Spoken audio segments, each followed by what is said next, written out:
Italian crimes are just out of the ballpark. They're out of this world. They should be a completely different genre. This week I covered a guy called Paolo Macchiarini on the podcast By All Means Necessary. You should check it out. I'll link it below.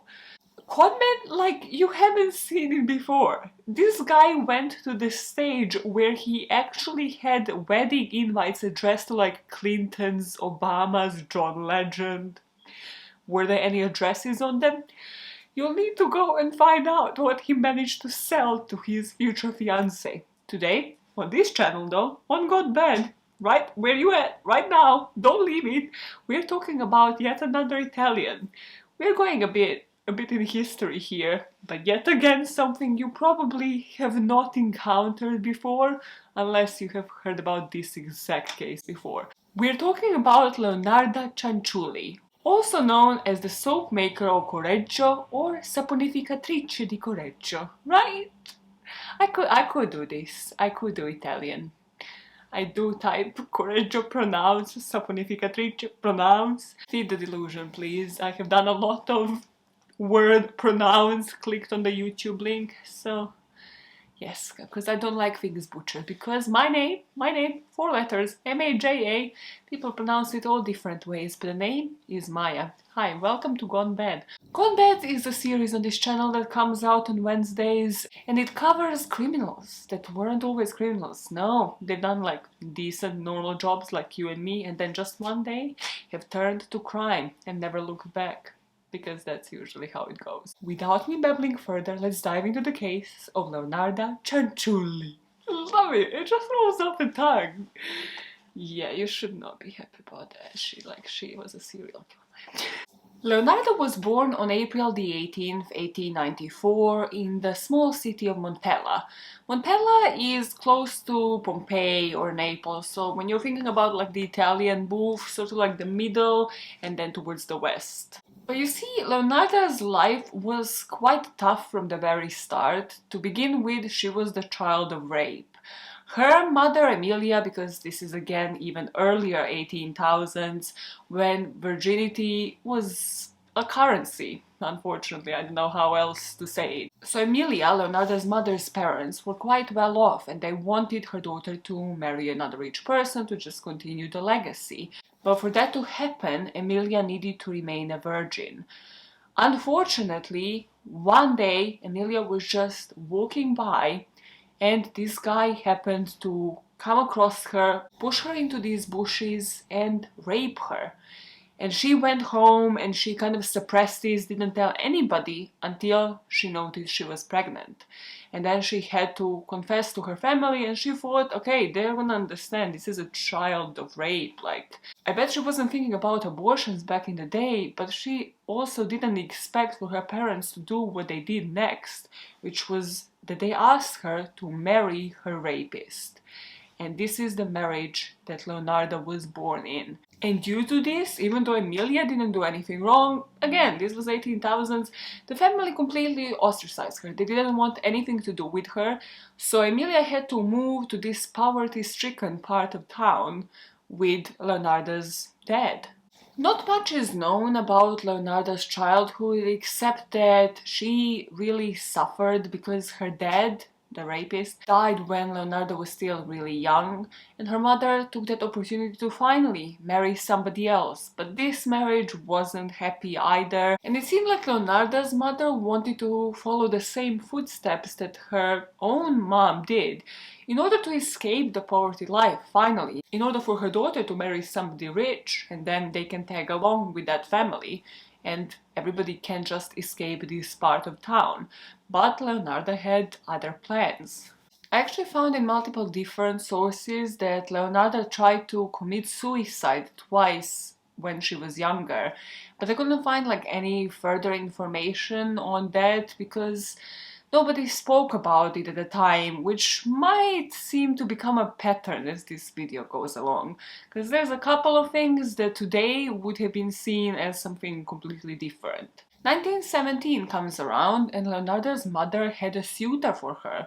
She had this guy that she thought Leonarda should marry. But Leonarda soon realized, okay, no, I need to make a move to this crush that I have, this office clerk guy that I have met called Raffaele Pansardi, and I need to speed this up, I need to get married to this guy. Of course, her mother did not approve of this. And all of the sources state that her mother, Emilia, started cursing her from that point on, saying that Leonarda's life will be filled with pain and misery should she not respect her mother's wishes and marry the guy that she wanted to marry. What I feel, once you come from a family where people either believe in curses or believe in these kind of superstitions, is that then whoever the curse is thrown at, or whoever is really a die-hard believer, starts believing that it might be true. So this might be what was going on for Leonarda's life now when she moved in with Raffaele. So they moved in together, they started a life together, but because they were still poor, they opted into different schemes and were eventually charged for fraud. Once Leonarda was released from prison, she realized, okay, let's pack our bags, let's move a couple of towns east. So they moved to Lacedonia. But here, what happened was one of the biggest earthquakes in Italian history that happened in 1930. Once Irpinia earthquake struck, Leonarda's family was just one of many to lose her house during this disaster, and now she had to move again. And this is when the family moves to Correggio. Now, between her suicide attempts, the way she got married, the earthquake, her having to move constantly, and also one other thing that was happening at that time, and that was that Leonarda had already had 3 miscarriages at this point. She will get pregnant 17 times. Only 3 miscarriages, so she will give birth to 14 children, but 10 of them are going to die due to diseases, due to the circumstances, so she will only be left with 4 children. Between all of this happening and the curses that she believed her mother imposed on her and that started all of this, she decides, well, let's actually go to one of those palm readers. Let's see what my future holds for me, because this, for now, sucks. It's miserable. And sorry to tell you, but it wasn't the good news. So she went to one of those palm readers, and the palm reader is like looking at her palms and says, on the right palm, I see prison. On the left palm, I see criminal asylum. So you're gonna have both in your life. And Leonarda just leaves and thinks like, when is the suffering gonna end? Am I gonna have to take this into my own hands? And she kind of does, because we are here. Another thing that I wanted to address that I mentioned because it's just not treated to the same degree, and I was obviously, as always, thinking about what would have motivated what came next. And that's the miscarriages, the loss of the children.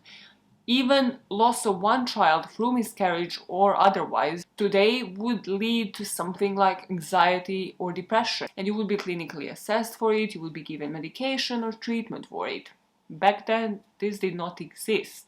And remember, this woman lost 14 of her children. So when in 1939, her favorite child, because every parent, as much as they try to deny it, does have a favorite child, it's not me in this case, hence why I'm salty as hell, Leonarda's favorite child, Giuseppe. In 1939, remember, why is this year relevant? Because the war is just about to start. Well, Giuseppe comes to his mom and tells her, Mom, me, your favorite son, one of the 4 remaining children that you still have left, wants to go to the army. I want to go and give my services to the war efforts. And Leonarda loses her tits. Because from where she is standing, she has only 4 children left. This is her favorite one, and war equals death. So she's sure if she allows Giuseppe to go to the war, she will never see him again. This obviously means Leonarda does what she does best. She goes to a psychic this time, and this psychic tells her all of your children are gonna perish unless you submit a human sacrifice. You sacrifice a human and your child is gonna live. There's no specification on like how many humans for her to continue to do what she did. Roman Catholicism did not approve, actually quite blatantly forbade human sacrifice, like by law and stuff, it's called murder.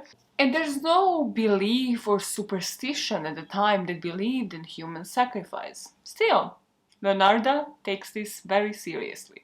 At this point, Leonarda had established her soap shop in the city of Correggio, and she was quite famous among the city women, like those like middle-aged gossipy women that would come and that would chat to Leonarda. And because of the location, because of how good her business was going and her clientele, she was known for being well connected. And also, on the side, once the business quiets down, there were certain middle-aged women that would come to the shop for soaps, but then would stay for a fortune-telling sesh. They would just stay, like Leonarda was quite respected like this as well. She would tell them what awaits for them in the future. So on one such day, a woman called Faustina Setti, who was one of her regular customers, comes into the shop and she goes and confides in Leonarda how, she's old, like she really needs to find a husband, like otherwise she's just gonna become one of those unwanted people. She still wants to have children, because again, different times, so these were the priorities. And Leonarda says, no worries, just let me, do my LinkedIn. Let me do my connections thing in different cities. I'm gonna get back to you. So the next time Faustina comes back, Leonarda hits her up with an option. You see, Leonarda managed in this quick time to connect with her people in Croatia, in Pola, and to find Faustina a husband. She found her a man. Like, Faustina's gonna be so happy about this. The only thing is, Faustina had to leave promptly, and she had to tell nobody. No, Faustina, you could just leave your life behind, leave everything behind. And also, if you could just do me a favor, so here are some postcards and just some paper for you to write up letters to say goodbye to your friends and family. And then, of course, you are going to postmark those from Pola once you go to Croatia and you are with this man living your happily ever after. But just write them up like right here in front of me so that I see and I have those documents on hand. When Faustina comes to Leonarda one last time, Leonarda just offers her a glass of wine, like, let's cheer to this. You're moving on, you're gonna be so happy. You finally found your husband, let's just cheers with this glass of wine. And of course, Faustina's glass was spiked. And once she lost consciousness, Leonarda struck her with an axe. Then she moved her body into the closet where she cut her up into 9 pieces and then moved the pieces of her body to drain them of blood into this basin. This is her official description of what happened here. I threw the pieces into a pot, added 7 kilos of caustic soda, which I had bought to make soap, and stirred the mixture until the pieces dissolved in a thick, dark mush that I poured into several buckets and emptied in a nearby septic tank. As for the blood in the basin, I waited until it had coagulated, dried it in the oven, ground it, and mixed it with flour, sugar, chocolate, milk, and eggs, as well as a bit of margarine, kneading all the ingredients together. What did she do with those contents that she has described this recipe? Oh, she made tea cakes out of it, and then she served it to other ladies when they would come for the fortune telling or just buying soaps, like samples. But also her son and her ate them. There are some sources that have also stated that there was a sort of a payment involved. Well, rather, Setti transferred her life savings to Leonarda for her work, which would amount to about $4,900 today. And back in the day, it was 30,000 lira, which is a lot of money just from this one kill. So, yet again, when thinking about motives, was this just her trying to desperately save her son from going to the army? Or was there a monetary gain as well that she just never had as an option before? Yet again, as somebody who has done How to Get Away with Murder, where I covered like all these different methods of how people get rid of bodies and which one is the worst, which one is the best. It's on the podcast, but I think I also posted it on this channel. You can go watch it. If somebody has the expert opinion on this very part, I would be really interested to know it, the bones, right? Because I kind of, in my morbid mind, understand how she meshed everything else up. But how did she manage to crush the bones? Like, you need to either have one of those really old-timey bone-crushing machines or like a crematorium with huge temperatures to crush them. And then, did she put those into tea cakes? Because that can't taste nice. She did say the tea cakes were crunchy. I just want to know, did that add the crunch? Literally nobody that has ever written an article on Leonarda has went there, and my mind immediately went there, like, but where were the bones? How did she not get caught with the bones on the property? Nobody in the city suspected anything because, well, Leonarda made sure to post those postcards, those letters to her family and friends, so everybody thought she is happy living in a different country. There wasn't a way that they could track back then where she was actually sending this post from. Her next victim will be Francesca Soavi. Francesca sort of came to the shop the same way as Faustina did. She would come buy soaps, but then she would stay for the fortune telling, and she confided in Leonarda that she really needed a job. Leonarda yet again sets her off, says, don't worry, I'm gonna pull my contacts, I'm gonna ring up people in different places. The next time Francesca comes back, Leonarda tells her, I actually found you a job as a school teacher. That's something you always wanted to do. It's in this place, Piacenza, again, a couple of towns away from us.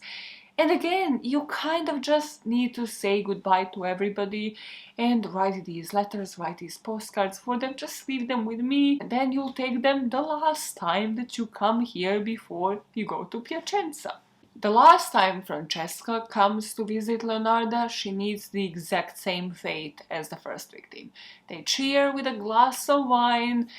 Francesca's one was poisoned, she drops on the spot, and Leonarda hits her with an axe and then dismembers her body and makes her weird dough for the tea cakes. You could speculate why she continued to murder. Did she get just palsy? Did she in her head think she needs even more human sacrifices?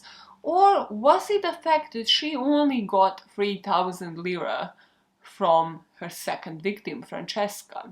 Because when it comes to next victim, she bit a bit more than she could chew on, and it will end up costing her her freedom. Virginia Cacioppo was an opera singer. She was the soprano at La Scala, which is this infamous opera house in Milan. So she was sort of a celebrity. People will notice if she is gone, regardless of Leonarda's plans for her. Virginia came to Leonarda looking for a job, quite like Francesca did before, and Leonarda again she was smart enough to know to match the job to the person. Here she told Virginia she got her job as the undersecretary to this impresario in Florence. And again, she just had to keep it on the hush-hush, just write letters and postcards to everybody else. Virginia comes to her for one last time. Leonarda repeats the exact same process until the part where she actually dismembers Virginia, because here she decides to convert her body into soap. She ended up in a pot, like the other two. Her flesh was fat and white. When it had melted, I added a bottle of cologne. And after a long time on the boil, I was able to make some most acceptable creamy soup. So she divided some of her body and made soaps out of it, and then she gave it to neighbors and friends, and she sold in her shop. And then the other part she converted into tea cakes, and she said that this one tasted the best. She was really sweet. Hannibal by Kesha just starts playing in the background unprovoked, because that's what nobody talks about in this case, that she was technically cannibalizing this victim, and then like freaking Hannibal, the TV series, made other people consume them in form of tea cakes. They're like, oh, the soap maker.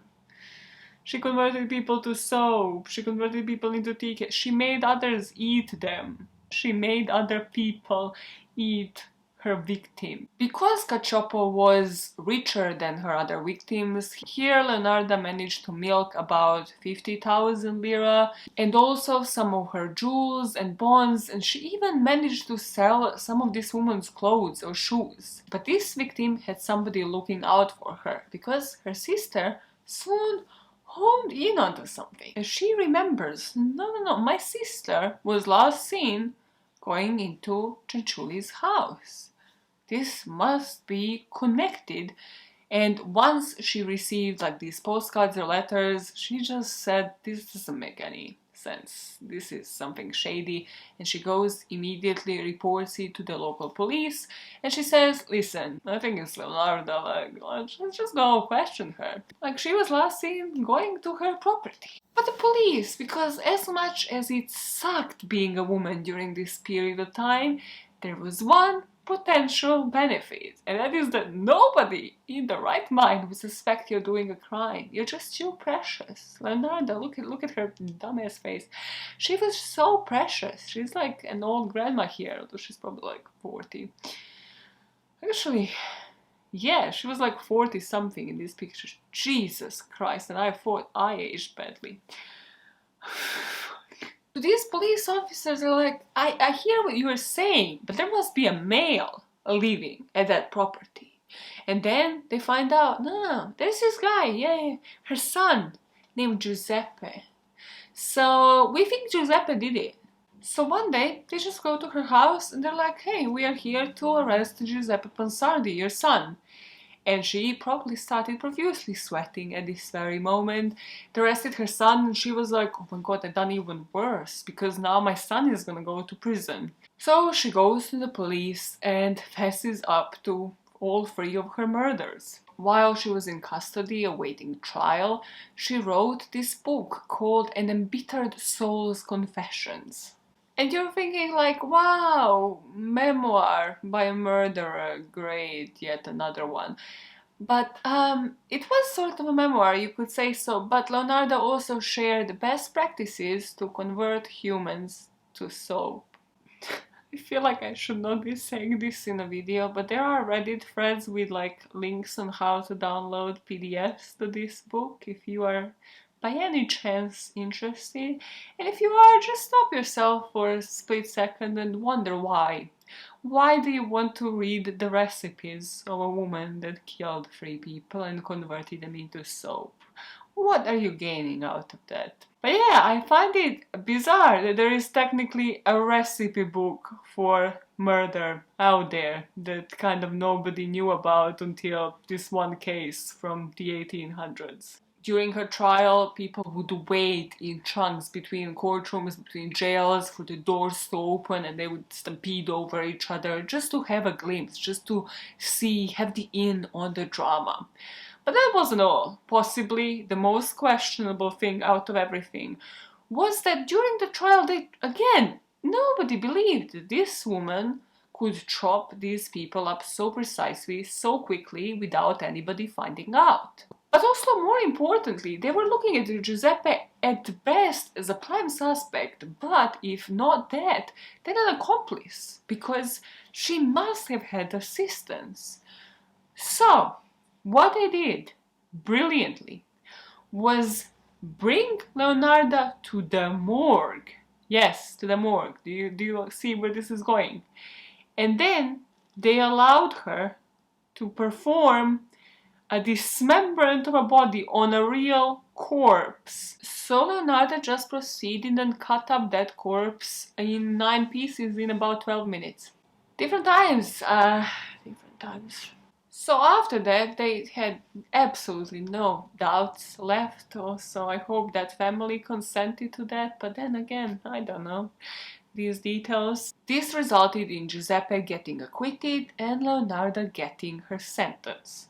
She was committed to serve 33 years, 30 of those in a prison and 3 of those in an insane asylum. Now remember that first palm reader? On the right palm I see some prison for you, on the left one I see an insane asylum.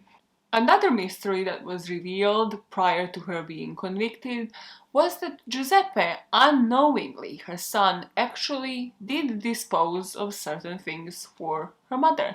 So he was actually the one that was traveling to Pola, to Croatia, for like a business trip, and then his mom just gave him certain postcards, certain letters to post, and just like some packages to dispose of in a river. Just don't ask any questions and dispose of these human bones in a river in a different country. So my research for how to get away with murder thing was correct. She disposed of these bones in the river. Cool?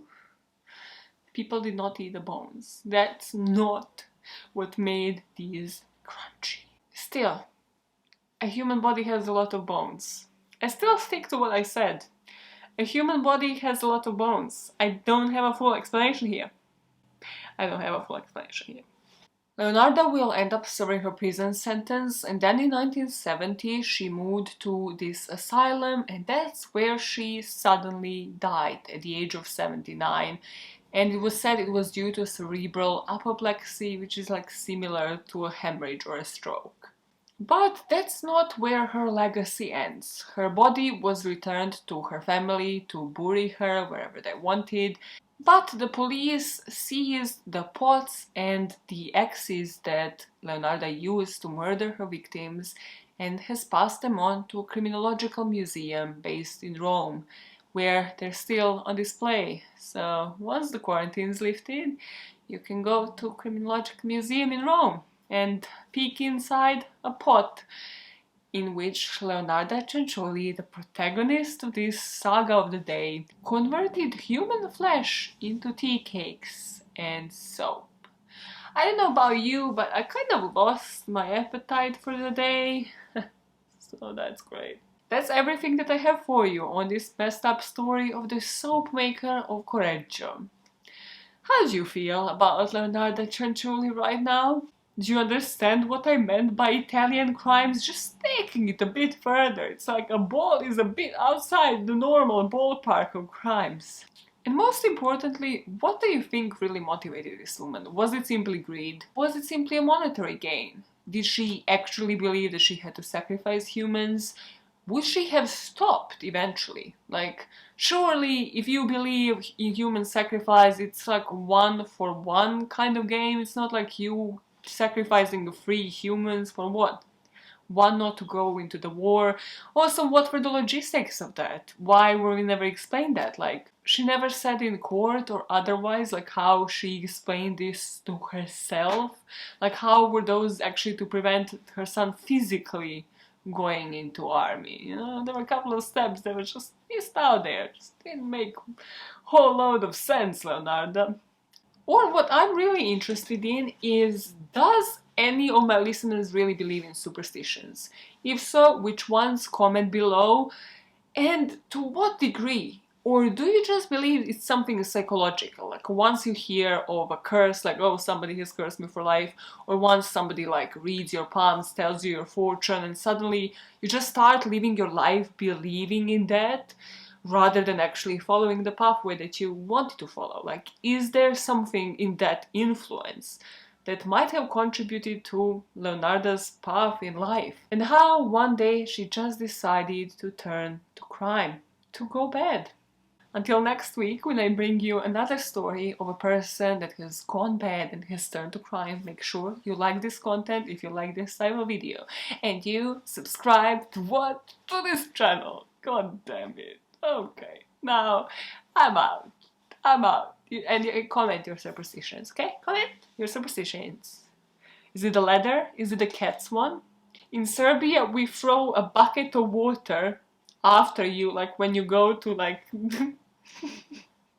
when you go to attend an exam or something important for good luck, which is just not good luck for anybody else passing after you, because they're gonna slip and fall and break their freaking back. Anyways, so yeah, that's my opinion, that's my take on superstitions. I'm gonna go out now and I'm gonna leave you with some hilarious, not so hilarious, just thoughts out of this head outtakes. Bye guys. Bye! I wanted to say to finally find raccomandati because that came as the word, as like a link. That came as a word in the case of Macchiarini, as in like enchufe or like a link, you know, her push to the money, to the adinerado state. What? How many words are you saying in different fucking languages? And last say, sorry, the link to the money, Berlusconi. Did I do the math correct? Wait, what did I say? Just recap it in your head. You can do it. 17. 3 miscarriages makes 14. 10 die. Good job. Round of applause. It was simple math. You should not be proud of it. You should not be proud of this. Why is this a proud moment in your day? There are people that are geniuses. There are people that have high IQs out there. Clearly not one of them. Did Leonarda Cianculli actually start the fat shaming industry? I just discussed for a second. Because it kind of sounds, you know, like, oh, this woman was fatter than the others, so she tasted better. What in the Jeffrey Dahmer are we talking about? Because when it comes to next victim, she bit a bit more than she could chew on. Is that even an expression? It's just you on the nose. Cut it out. Cut it out. Like, no. What do I do as a different version? What do I do as an alternative? Because when it comes to her next and last victim, Leonarda got ballsier, and it will come to bite her in the ass. No biting, no balls. Man, get the creep. Nothing to do with food. It's too creepy.